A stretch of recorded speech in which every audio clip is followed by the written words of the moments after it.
today, right? Today is a drawing tutorial. We are going to learn how to draw a bunny rabbit because, well, it's Easter and springtime and it's just gorgeous out, and there are constantly bunny rabbits that are hopping right in front of my studio, so let's do it. As always, I have two different variations of pencil crayon. If you just have a regular pencil at home, that is 100% okay. You can absolutely use a regular pencil. But what I want you to do is to make sure that you are very gentle with the amount of graphite, and that's the pencil lead that you're applying. It's not actually lead, it's graphite. But what I want you guys to do is to use your Sketchers hold. So Sketchers hold is 4 fingers on top, thumb underneath. So a good way to make sure that you're doing it right is to put your hand out on top of your paper, and then you're going to open up your hand, rest your fingertips, that's the pads of your fingers, on the edge of your pencil, and then underneath you're going to put your thumb. Now your thumb might go between your index and your middle finger, or it might go just on the opposite side of your middle finger, okay? And then you're going to make sure that the top of your hand is facing towards the ceiling, and then the inside of your hand, the palm of your hand, is down towards your paper. If you're doing this, I don't want you to do that. Instead, we're going to drop your hand, lower your wrist, relax your hand, and you're going to use your whole arm to get that full range of motion to get your outline in place.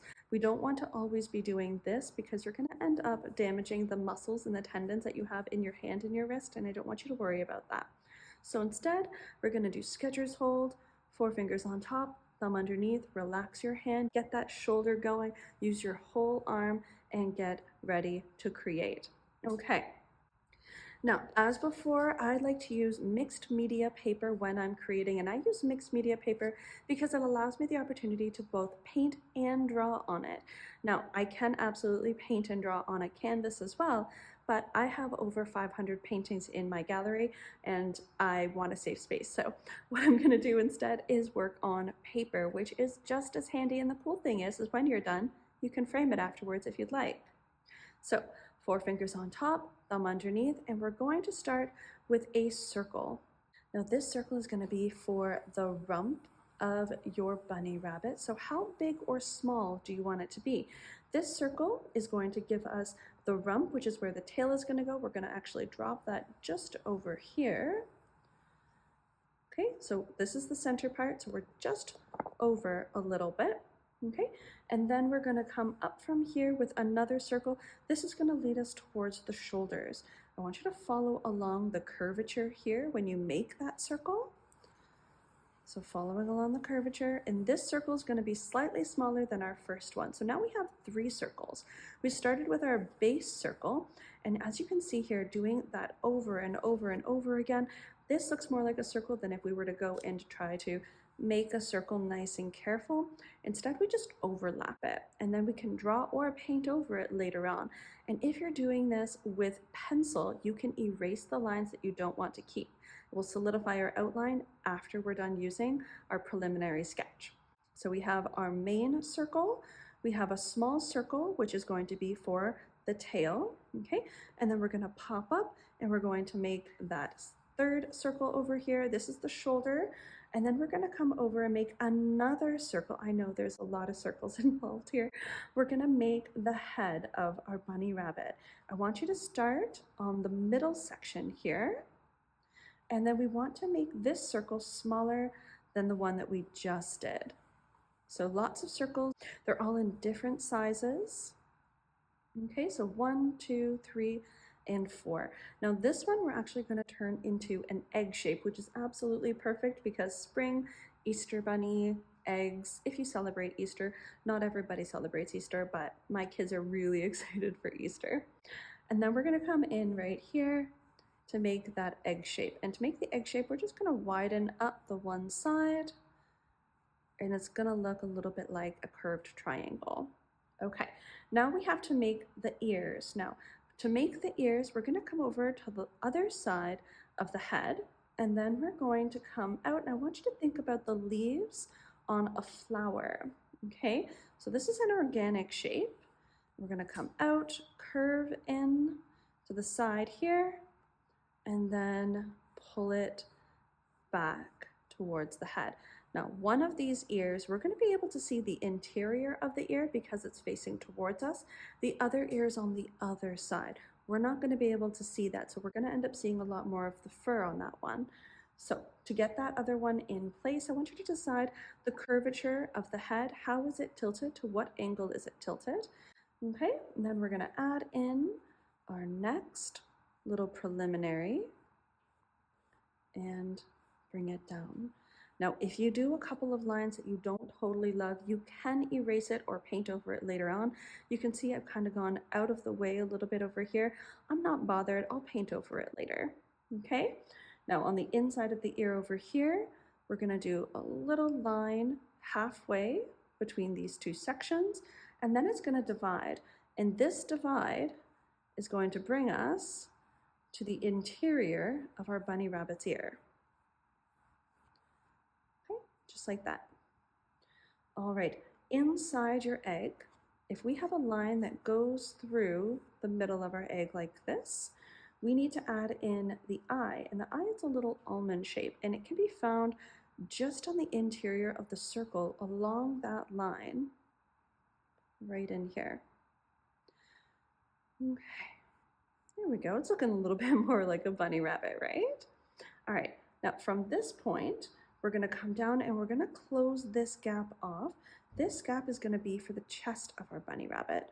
So from the side of the head over here, we're gonna pull it down, close it off, right in here. So it kind of looks a little bit like a triangle shape, okay? And now we have the full placement of our bunny rabbit. All right, now this is just preliminary, which means we have to come back in and we need to solidify our outline. I'm gonna switch over to my blue.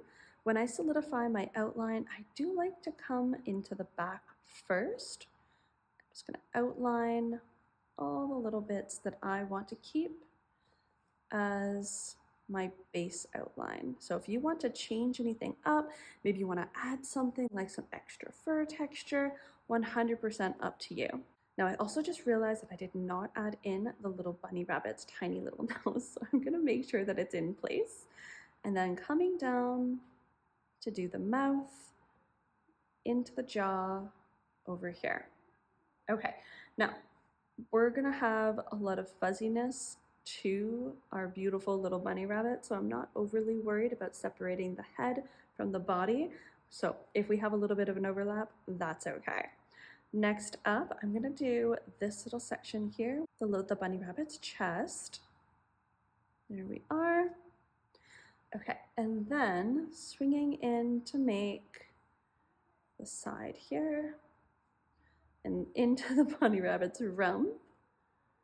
Now maybe you want to go a little bit further, add in some flowers, maybe you want to add in some extra grass, maybe you want to add in an extra little bunny or some Easter eggs. Be creative with this, okay? So take some time here and then finish off your little bunny rabbit's outline.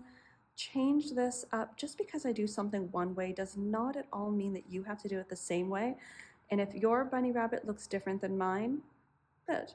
You're you, I'm me. We have our own different ways of holding our pencils and different ways of blending our pencils, and you have a kind of different idea of how you want things to play out for your outline. So I want you to kind of follow your artistic desire. What do you want to do for your drawing? Now, because I'm doing this as preliminary outline to become a painting, I'm not super worried about having extra lines in here. But if you want to keep it as a drawing, I want you to come in and erase your preliminary outline. So lines like here.